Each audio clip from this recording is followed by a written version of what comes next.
Well, photography didn't come naturally to me. I started out as a military journalist.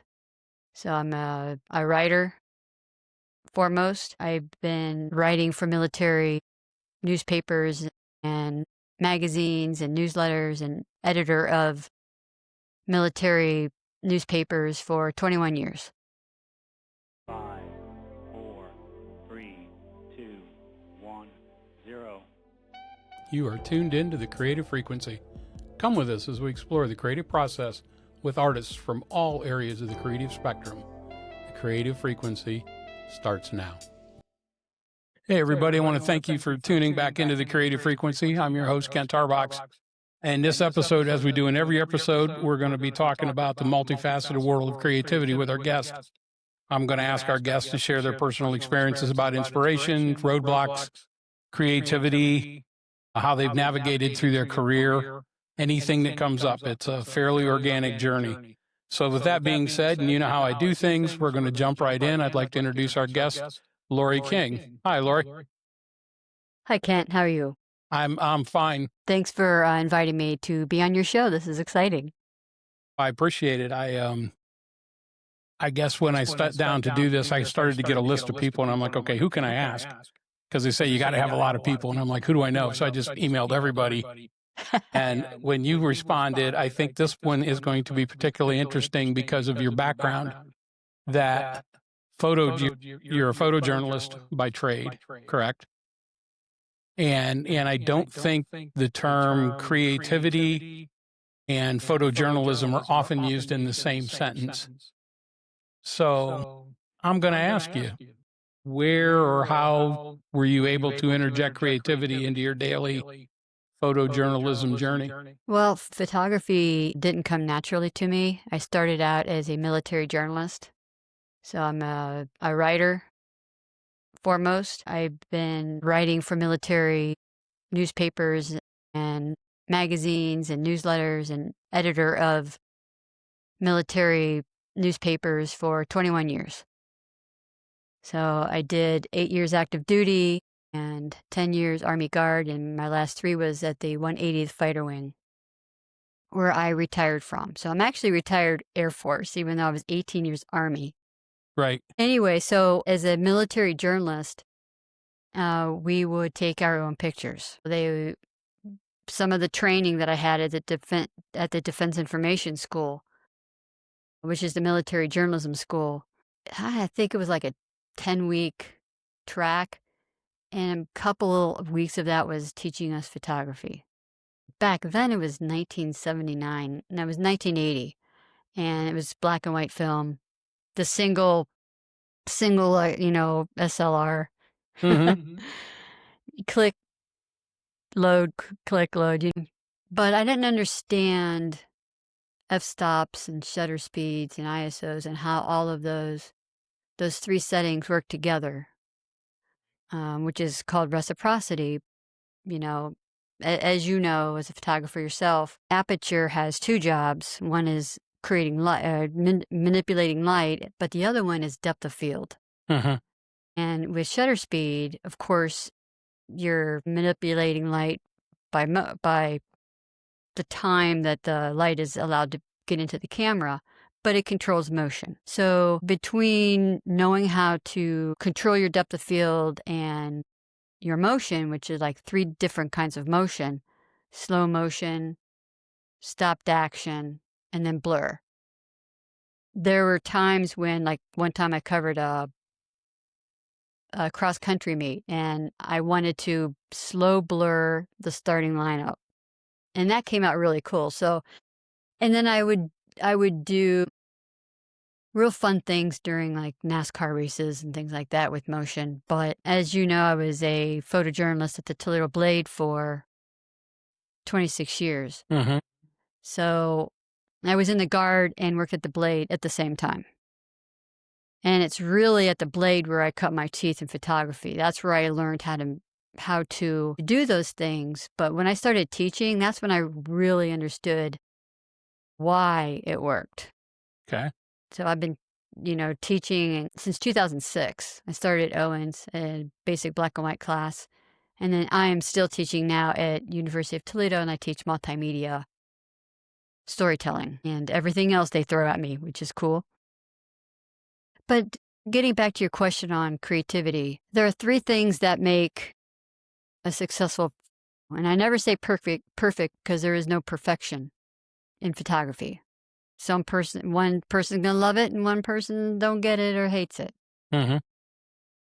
Knowing your controls, how to control those 3 settings, composition. You have to know all of the compositional elements that are in your toolbox, and stopping the moment, recognizing the moment. Between those 3 things, you have creativity. Now, you don't have it as far as manipulating in Photoshop. Correct. Right? Because, Right. When they asked me to teach Photoshop, I'm like, no, I only know a basic crop and a basic fix. Right. That's all we're allowed to do as photojournalists, right? Right. You Right. can't move objects. You can't remove objects using, the healing tool or anything like that. You just have to shoot to use and shoot it right the first time. So you're not spending a lot of time fixing it in Photoshop. Right. So does that answer your question?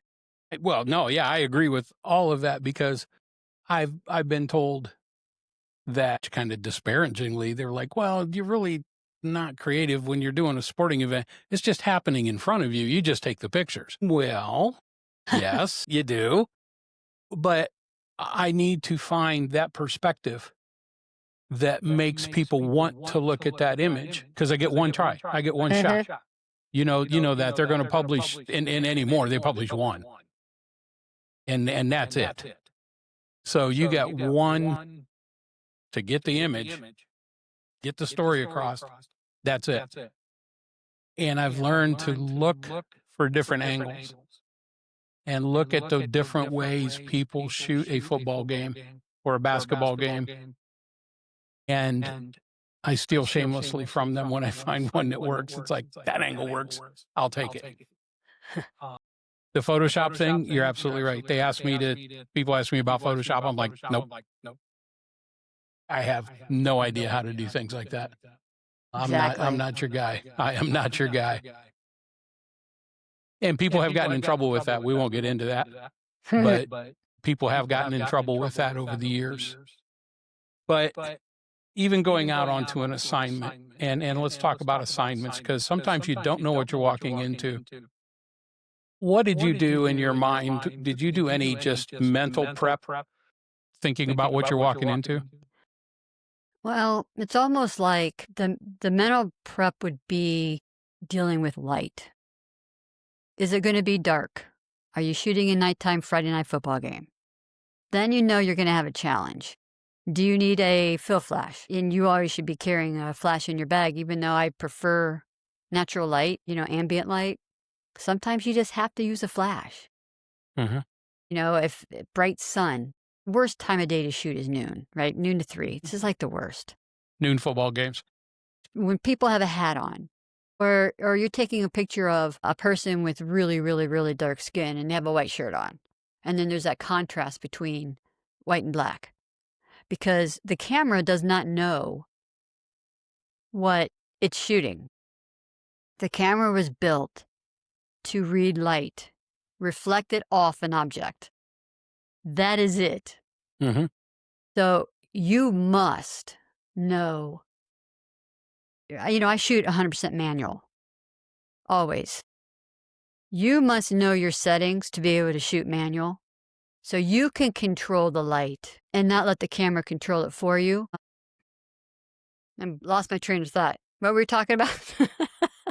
When we go into an assignment. Right. Knowing what you're stepping into. Yeah, if there's any prep work that even though it's an assignment that, yeah. Yeah, so you just have to know light really, really well. And you have to make a lot of mistakes and learn from those mistakes. There's no way that I would be where I am today without screwing stuff up. Uh-huh. And I think a lot of the problems that some photographers have is they buy a camera at Best Buy, $500. They put it on auto or program. It takes great pictures when their light's not difficult. And then they decide, hey, their cousin says, hey, can you shoot my wedding? I'm like, hey, yeah, I've been taking great vacation pictures. And then they go into a dark church. Mm-hmm. And they screw everything up, and either their cousin starts talking to them, or if they're doing it for money, they get sued. So Right. it happens all the time. Right. Oh, So you just have to know your light. I mean, that's number one. Know your camera, know your light, and then the composition and the moment will come. it's interesting you mentioned that. First of all, my daughter does weddings and things, and she has reshot several weddings because, well, Uncle Bill said he was a photographer and they found out he wasn't. Do you think, though, today with the cameras, and listen, I take full advantage of some of the features on these cameras. I shoot mirrorless, I shoot digital. Anybody in our line of work, you know exactly why you do that, because it's produce, time, go, boom, whatever. Do you think the technology in the camera gives people a false impression? It creates a false knowledge that, well, anybody can do this. Yes. Now, back in the day when you didn't have a screen to look at, Mm-hmm. there's no excuse for screwing up now, because you can take a picture, look on the back, and it's like, okay, this is too light or this is too dark. Of course, the key is knowing how to fix that. But the camera does a really, really, really good job at thinking for you. And you know, a lot of people just put it on auto and it's fine. And they can go years without ever being screwed over. But I use Fuji cameras, the XH1, because it's stabilized in the body and it's stabilized in the lens for shooting video. Mm-hmm. And I also do a lot of stuff now on my smartphone. I have an iPhone 11, and it does a really nice job. So, you know, I'm a podcaster right now, Yes. but I also take pictures to put it onto on Substack. You can load video, you can load pictures, Substack platform. But I just use my smartphone because I have a little mic, and little furry mic. And is this on, like I said, never mind. Because I'm shooting, when I'm doing a podcast and I have that mic attached to the smartphone, it's just easier for me to just continue to take pictures with it. Mm-hmm. And it does a really nice job. So, I don't know. It really depends on the difficulty of your assignment.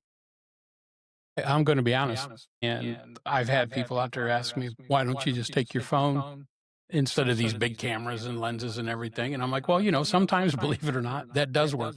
I've done spot news with my iPhone. I've gotten it quick. And I also realize too, and I think most people do anymore, most people are consuming an image on a device now, be it a tablet, be it a phone. They're not looking at a 16 by 20. Might see one in a newspaper if they pick up a newspaper. People don't even do that anymore.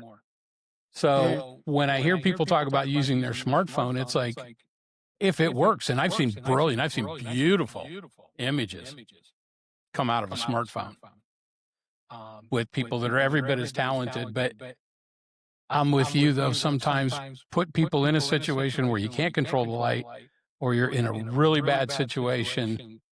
Now that experience comes in, and that ability to create. And I always joke, and I won't name the name of the school, but on Friday night, if everybody pulled their pickup trucks up next to the football field and turned their headlights on, it would be lit better than it is with the 8 lights they have trying to light the stadium. It's just... Come on, that's every rural school. It is.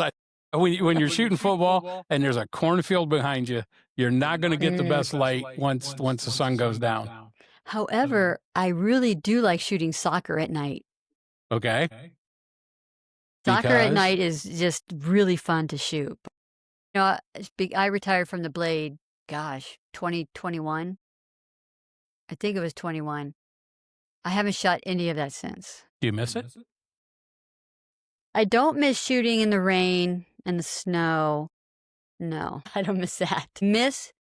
What I miss about photojournalism is witnessing history as it happens and Okay. documenting history. Sure. Because your newspaper is your record of events. That is your record of history for your community. And without a newspaper in your town, if you live in a news desert, you have no record of history other than people's smartphones, which are probably on their smartphones for years and nothing ever happened, maybe on a Facebook page or Instagram, but so It it's still really isn't a matter of public record. You can't go down to the library and pull that out of a stack and say, what happened in June of, 1987, like you can now. Well, there are still people who think that the Holocaust, never existed. Right.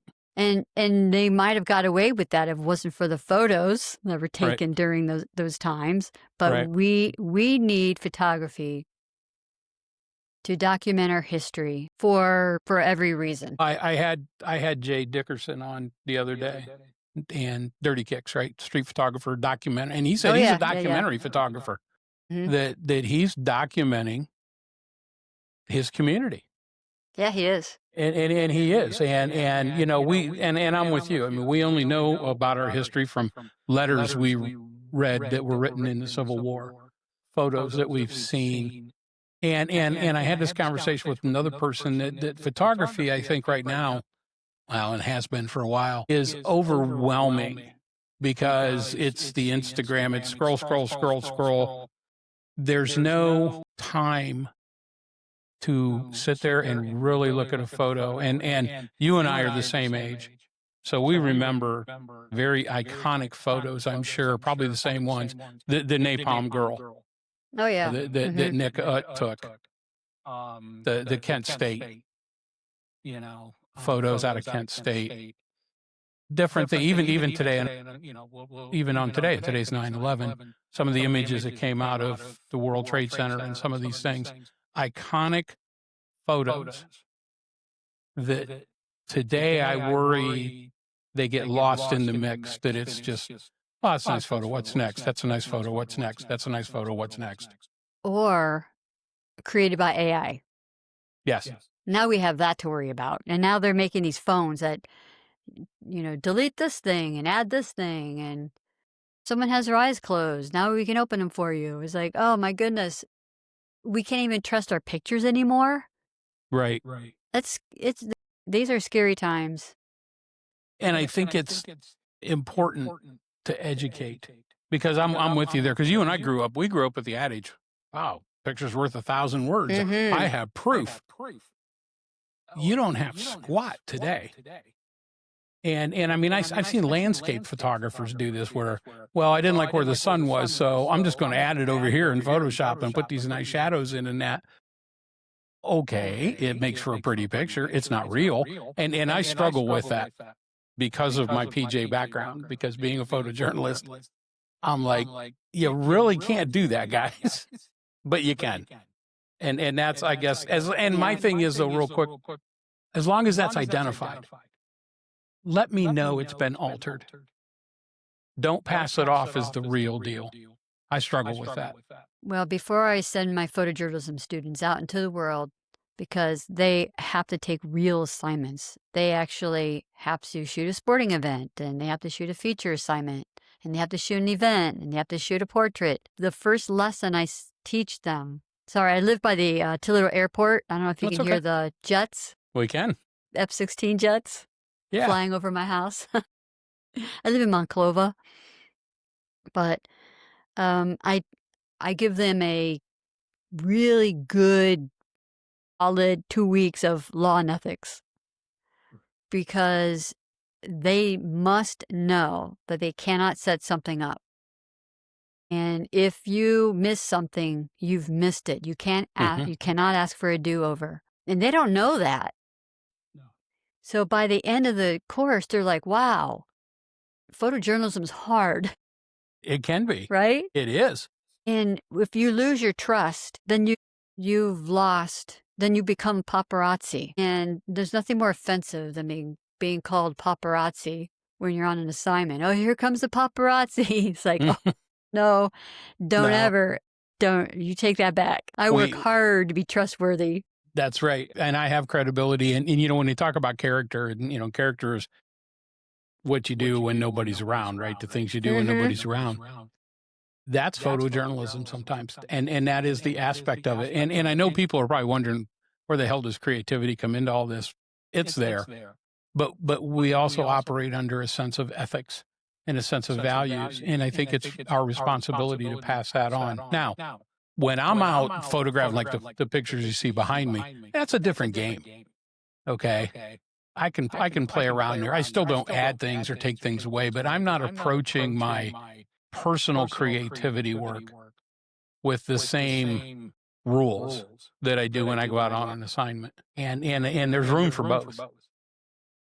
And I appreciate that. And I think one does enhance the other. I wanted to bring something up real quick, and I jotted it down here. When you were talking about not shooting assignments, you were missing history being created.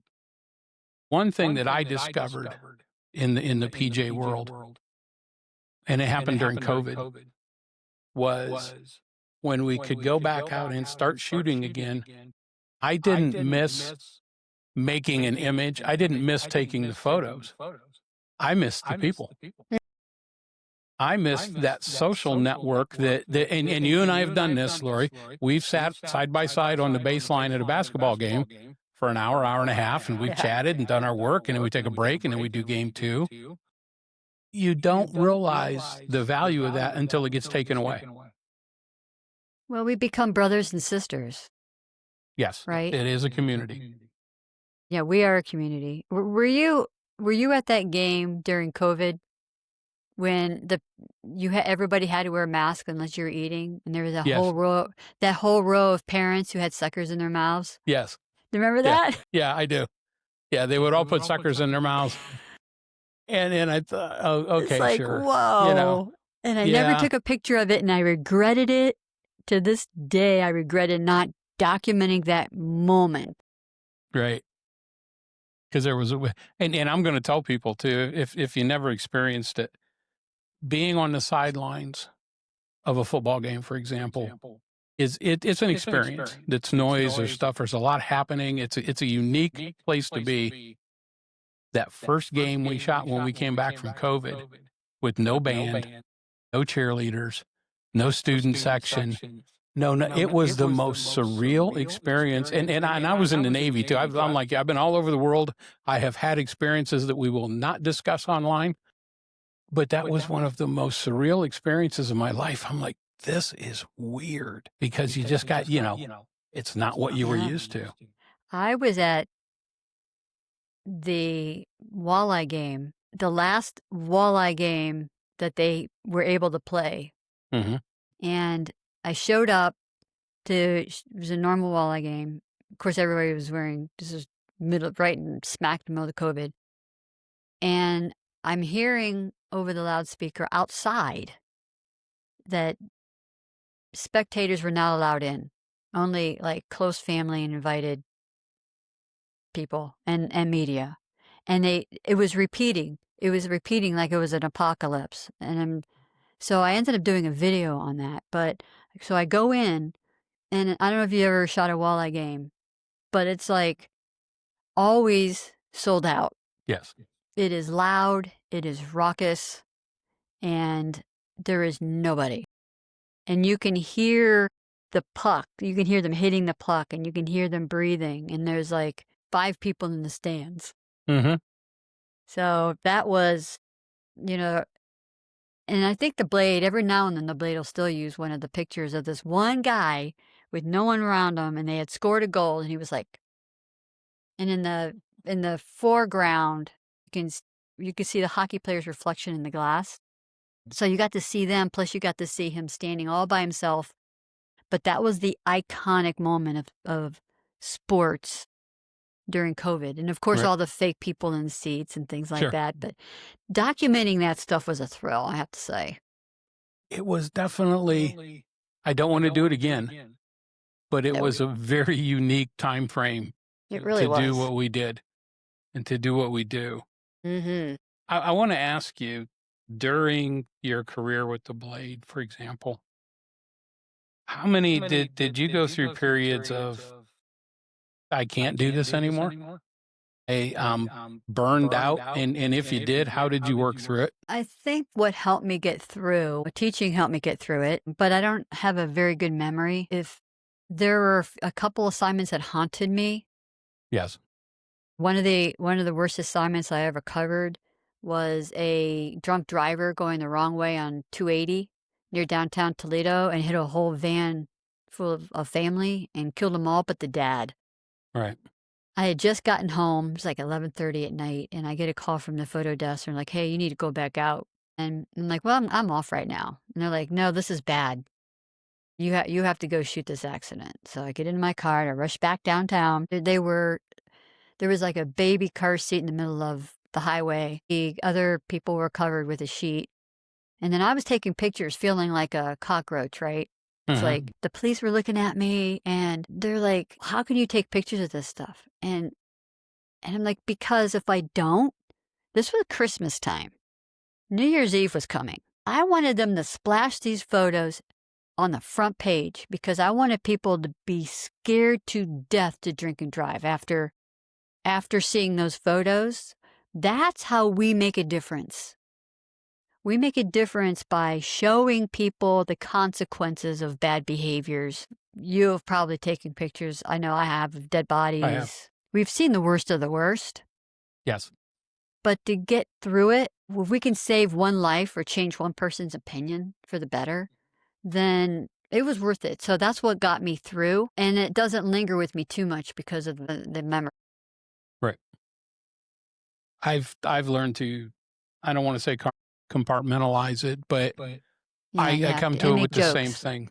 Our jokes are pretty raw, They pretty can bad. be. You know, And I don't want to tangent and rabbit hole this too far, but if people heard some of the conversations that go on as well on the sidelines and that, we really are good people. Okay. Well, it's just like you roll up to a scene and the cops are laughing, right? And you're like, "How can you dare?" Well, it's because it's a coping mechanism. It is. They don't think it's funny, but they've seen it over and over and over and over again. We have seen it over and over and over again. 1 minute we'll be shooting a tragic, fatal fire. And by the way, people don't think we have feelings. One time I shot a fatal fire and my kids were young.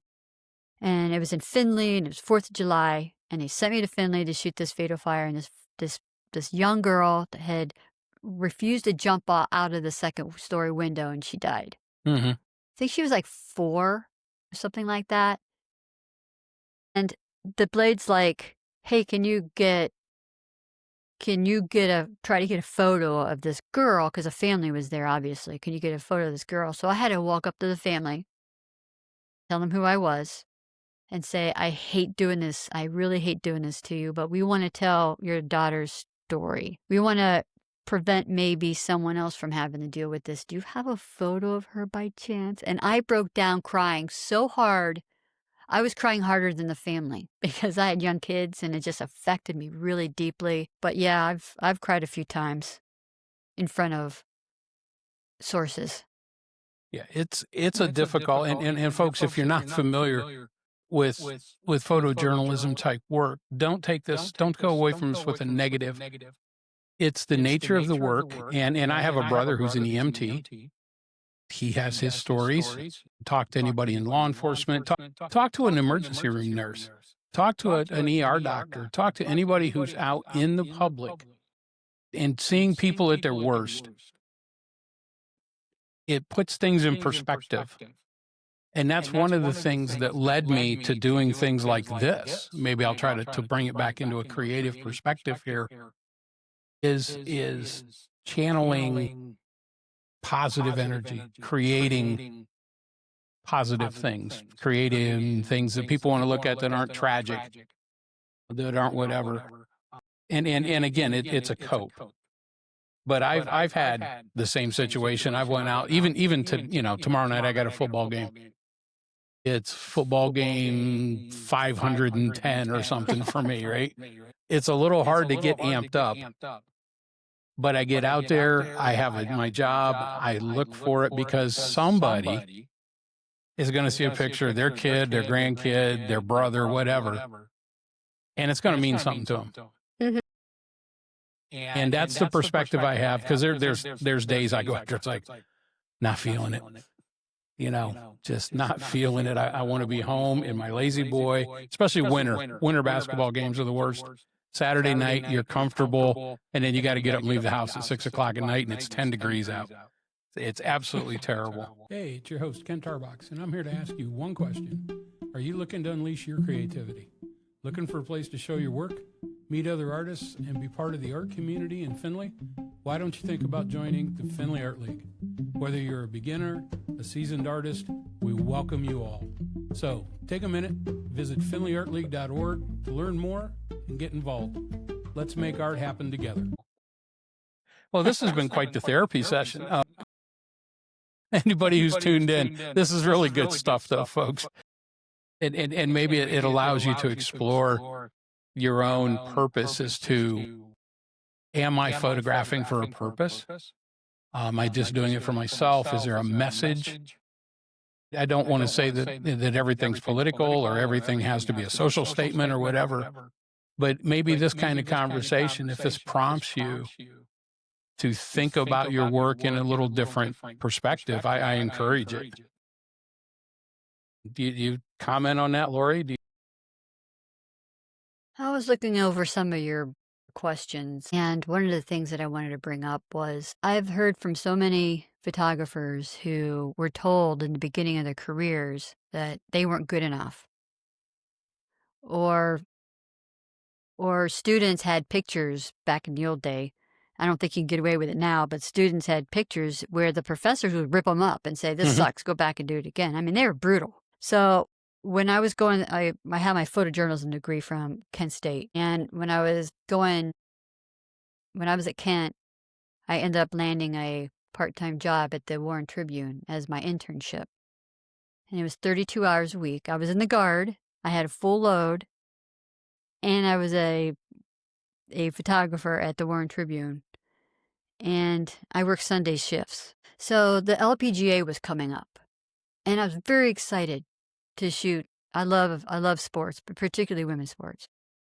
And I was really excited to shoot my very first LPGA. And I looked at the schedule for that week, and my boss took me off the schedule and put the intern in, like a true intern. I was considered a part-timer, but Kent State considered it an internship. And put the intern in to cover that. The intern hated sports. He was a guy. Right. This was back in the 80s. It was back in mid-80s, late 80s. But he was a guy, and they're like, you know what? We're going to have a guy cover this. And I was so upset. I'm like, wow, sexism is a freaking alive and well. Right. Because, a lot of women weren't on the sidelines back then. So I talked to the other full-timer photojournalist. He goes, you know what? Go anyway. Go anyway. Take the 300 lens. Shoot the tournament and see what happens. So I talked to George. His name was the intern. His name was George. And I was like, hey, I think I want to go. And he goes, please do. Come back, process it, turn it in. I don't care. Right. So I go and I shoot. I saw that picture recently too. So I went and I shot the entire 18 holes. And then I went back to the paper and I processed the film. I made the prints, and it was the main picture on the front of the newspaper of the winner celebrating her shot. Right. Wasn't his picture. Right. It was my picture. Right. So it's like sexism in photojournalism is a thing, not as much anymore, but it was back then. And that was a hard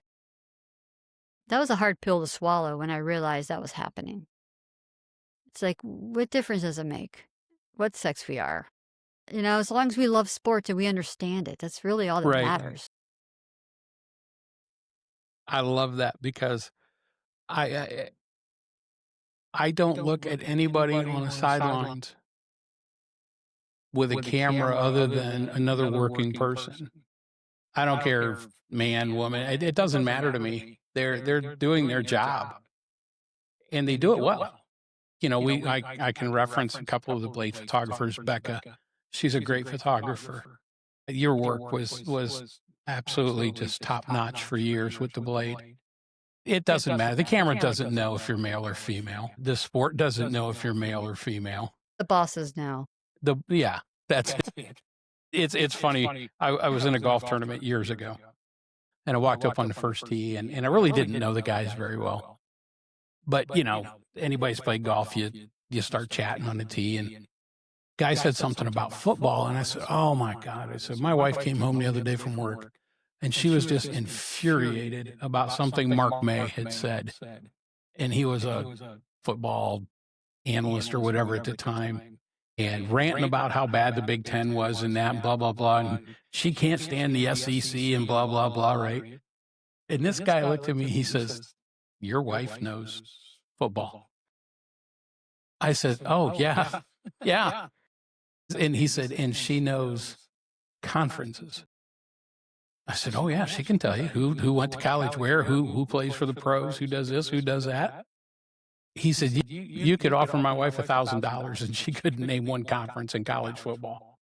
I said, "Well, maybe I got lucky. I don't know, because we do. We love sports." It has, yeah, you can do it. It's no different than me when they sent me out one time to shoot a fashion thing. And I'm doing a runway thing, right? And I had people ask me, they're like, "Well, what do you know about fashion?" I said, "I don't have to know anything about fashion. I have to know what I'm photographing." And they're like, "Well, you don't look like somebody who's into fashion." Well, okay, maybe I don't, you know. Yeah, I But guess it's that's not about reverse me. sexism, right? That's reverse Right. sexism. Right. It's not about me. It's about these people walking down the runway. I'm just taking pictures of them. It's amazing. And again, if you get an opportunity to go out and deal with the public, give it a try. You're going to get some interesting responses from people. I know you're into a multitude of things. You teach, you're a podcaster.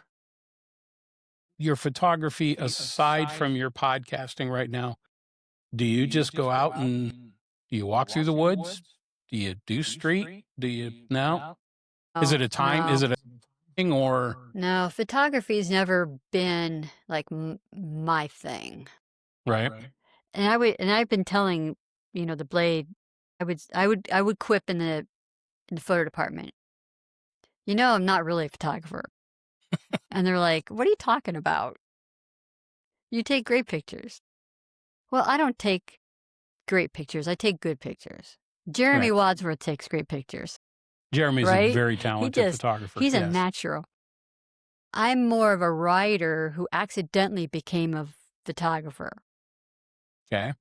And I always say that I was a photographer trapped in a writer's field. Okay. So right now I'm able to do all of it. I'm able to do the podcasting was what I'm really loving right now. So, I have a political podcast, but I'm abiding by journalism principles. Like I check my sources and I link to things, but once I got out of journalism, it took off my journalistic nonpartisan handcuffs, and now I'm pretty partisan right now because I can be. Because you can be. Exactly. I've had to cover it, and I don't want to delve into all the politics right now. There's enough nasty going on right now. But we've both covered events. It's the last place I wanted to be. Well, I loved it. No matter who it was, I loved it. My problem is I have a tendency to tell people I don't know what I think of them. So I really had to keep my mouth shut. That's the hardest which thing. is the hardest thing. And to produce an image. And I found that experience to be difficult and challenging, but I also did it. So I think the challenge for photojournalists in politics is you should not be able to tell whose side we're on by our photos or our Instagram feeds back then. If you're a working photojournalist for a newspaper or a news org, you should not be able to tell whose side you're on. Correct. You should work just as hard for one party as the other. And there's no way that I was going to make one party look bad and one party look good. I vowed to not do that. So I would let it slip every now and then, and on social media. But for the most part, I pretty much adhere to that. Because you're human, right? Yeah, I mean, we all have our feelings, and I would just hold my nose and go into some of these political rallies, or I would be so excited I couldn't stand it on Right. others. So you got your pluses and your minuses, and they equal out in the end.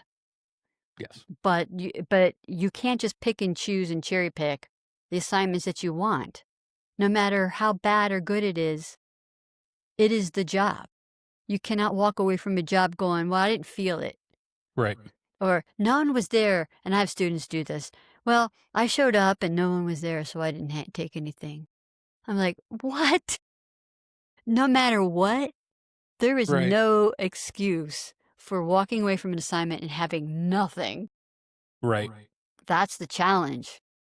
Another challenge is making something look unique when you've done it a million times. Yes. It's another challenge. Grabbing grins, right? The podium shots.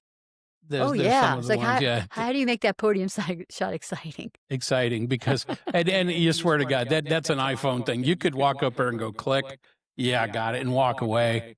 And 80% of the populace would be happy with that because it's podium shot.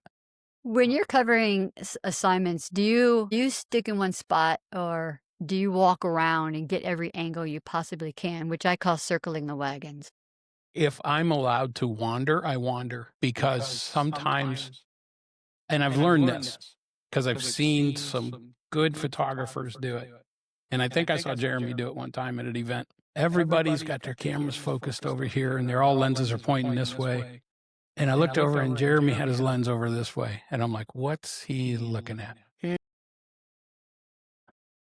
I see it. It's a different perspective. Now, I can't for the life of me tell you if that image made the paper or not. But if it told a story, it was worth taking. And so I've learned to circulate. Yeah, as long as, and I try very hard not to be intrusive because it's not about me. But I look for those angles and I look for something maybe a little different that somebody missed. Well, It that's the doesn't always creativity happen. you're talking about. It is. I guess when you think about it, it is actually. It is. Because you're right, the podium shot is a podium shot. But boy, if you can get a reaction shot, and sometimes that's the key, I think. It's the decisive moment. Maybe isn't exactly what the subject is, but it's a response to that subject. It's a response to what's happening somewhere else that helps tell the story. Do you know who? So I was the founder of the National Press Photographers Association's podcast called The Visual Voice. Okay. And unfortunately, they just laid off the editor of News Photographer magazine. I don't know if you knew that. No, I did not. They're in Did you do this financial with Ohio dire. University? Sue Morrow from Yeah. Yep. Okay. They just laid her off, which meant our podcast ended a few months ago. We did our last one. But one of the more recent ones I did was with the photographer who shot that image of Trump at the podium when he was shot in the ear, and he won the Pulitzer Prize for that. Mm-hmm. So we had him as a guest on our podcast, and that was just a matter of being in the right place at the right time with the right lens and the right shutter speed, and everything was right, and he was able to capture that image. So sometimes it is a little luck, but he knew where to be, and he knew what he had it on the right shutter speed. That was important because he was able to capture that bullet as it whizzed past his ear. Right. It was crazy. And then he didn't know he had that shot. He initially sent his pictures to the New York Times, his first batch. He goes back into the car and he looks through Photo Mechanic, and he looks at the rest of his take, and then he sees it. And he calls him up and he goes, OMG, I'm paraphrasing.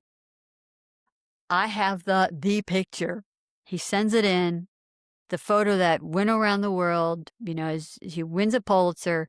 But yeah, I had him on a podcast talking about that image. So that was a pretty good thrill. It's when you say that, and I firmly believe there's an element of luck, but you've heard 1,000 coaches say it and stuff, that luck is the result of preparation and practice. And when I speak at a class at the University of Findlay once a semester, and we talk about the decisive moment, and I kind of focus on the decisive moment in sports. And they're like, well, how do you know to get that? Well, the game, tendencies. You understand how the game flows. You know that if somebody's on first base, there's a possibility they're going to steal second. So maybe I'm going to focus on second base and just wait for the steal. And I'm thinking ahead of the game. And some of these kids look at me like, well, I never thought to do that. 25 years ago, I don't know if I did either when I first started this. But 25 years, that's the experience, right? Yeah. But 25 years of it, you learn. And that's what I kind of want to leave with this. You teach, do you encourage people to be photojournalists because it's such a critical responsibility in today's society? I encourage the communication department to not give up the class of photojournalism, and then offer it and they will take it. And then not everybody is meant to be a photojournalist. In the textbook that I used, there's different philosophies. There's the golden rule. There's 3 different philosophies, and one is for the greater good. And then the other one is the golden rule, the greater good, and then privacy at all costs. So there are always a pretty sizable amount of students who choose privacy at all costs. They would not make good photojournalists. Right. The golden rule and do unto others, there's a mix of that, but those types of philosophies make good photojournalists because you're doing it for the greater good. Like shooting a house fire and they didn't have smoke alarms in their house. I already told you about the drunk driving incident, but there's so many times when our photos were tragic, but they had a lesson to be learned. That's what kept me going, is creating history, teaching lessons, having fun. Yeah. My goodness, how much fun have you had over the years? We've had a lot of fun. We have in this, and again, I hope people don't take away from this that it's such a negative field, because I've also experienced things as a photojournalist that you don't normally get to experience, because we get to be behind the scenes. I've talked to professional athletes, I've talked to big time musicians, I've talked to movie stars and political figures and stuff. And when you get them in a personal moment, and I'm not starstruck. I don't care really who you are. You talk to these people and they're just people. And to get to see and do some of the things, and I've got to go up in a hot air balloon. I didn't have to pay for it. I was terrified. I don't like heights. Yeah, I'm not, but I'm like, okay, I'm going to go up and take the pictures. I wouldn't, that's not something I would have done on my own. I had one of the governors, ex-governors from Ohio. We were covering an event, and Carole King was there. I don't know, for the older generation, if they remember her from Tapestry, her big-time album, talked to her. But his wife came and asked me, she said, can I ask you a question about cameras? I said, sure. She says, I want to get a camera to photograph my grandkids playing soccer. What kind of camera should I buy?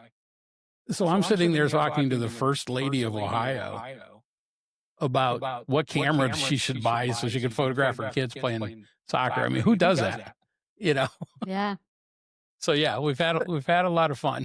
Photojournalism is a calling, I would think, because it's not about the money. I mean, we made a decent living at the Blade, and you still can. So it's really not about being rich, but it's a calling. Journalism is a calling.